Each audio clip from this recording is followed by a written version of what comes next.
This is a story about stories. Stories of men and their deeds. What they built, what they had, and what they left behind.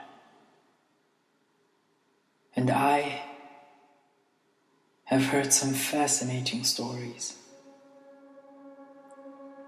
I have heard stories of giants upon the earth, stories of the grandmother of Europe, the Empress of India, ruler of the British Empire, ascending to the throne at only 18 years old. Today, there is hardly a city in England that does not have a statue of that woman.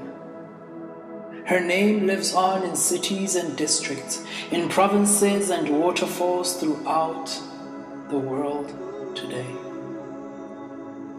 I have heard beautiful stories, ugly stories, bloody stories, scary stories, stories of courage, cowards, and heroes, stories of war and stories of peace, stories of power. I once heard a story of a 12-year-old little girl who carried God inside her womb.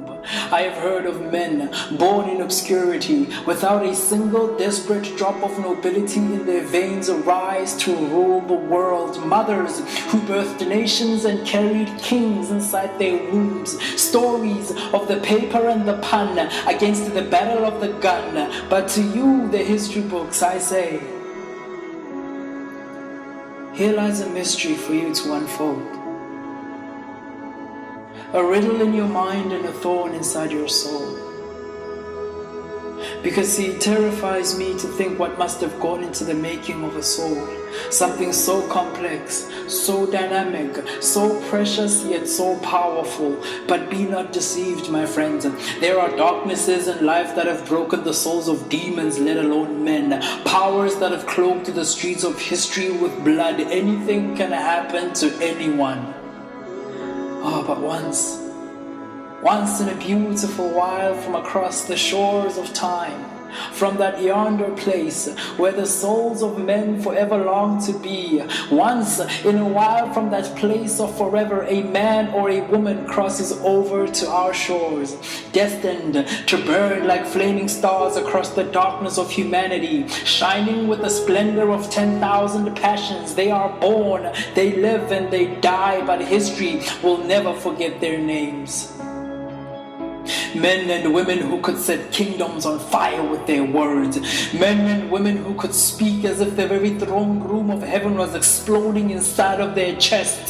Men and women who could grab destiny by the throat and mercilessly hold it captive with their breath. Individuals born to brand their names on the fleshes of history, for better and for worse. Suffice it for me to say this, that if this breed of men and women was never born, our history books would be empty.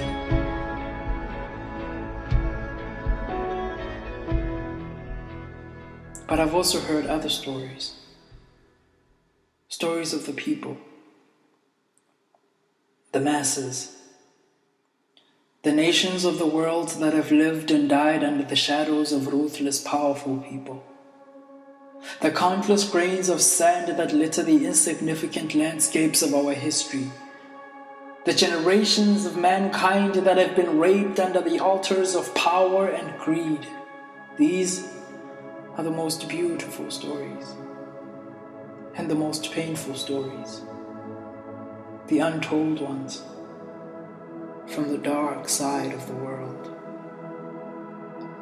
where the souls of mothers bleed heartbreaking lullabies, making music with melodies extracted from bleeding voice boxes, strumming on aching heartstrings, drunk on the poison of pain, worse than sticks, stones, or broken bones. These mothers carry iron splinters in their souls, and it hurts. Hurts to know that the blood from your wounded knee will forever mark the boundaries of your stolen homeland. To know that there is a reason why time flies, why hearts cry and why hope fades in dark times. But may you always remember that there is a flaming fire that rages inside of the soul of humanity, raging long before ancient times, and it rages even now as the horizons of our history are fading, and humanity forges forward on a dangerous march into the unknown echoes of our tomorrow. It rages like ancient prophecies dipped in the beauty of eternity and baptized in the belly of the sun, and it is a fire that will someday devour all the unrighteous deeds of men. See, the stories of men will come and go. Some will fade and some will endure. But when it's all said and done, only one question will remain.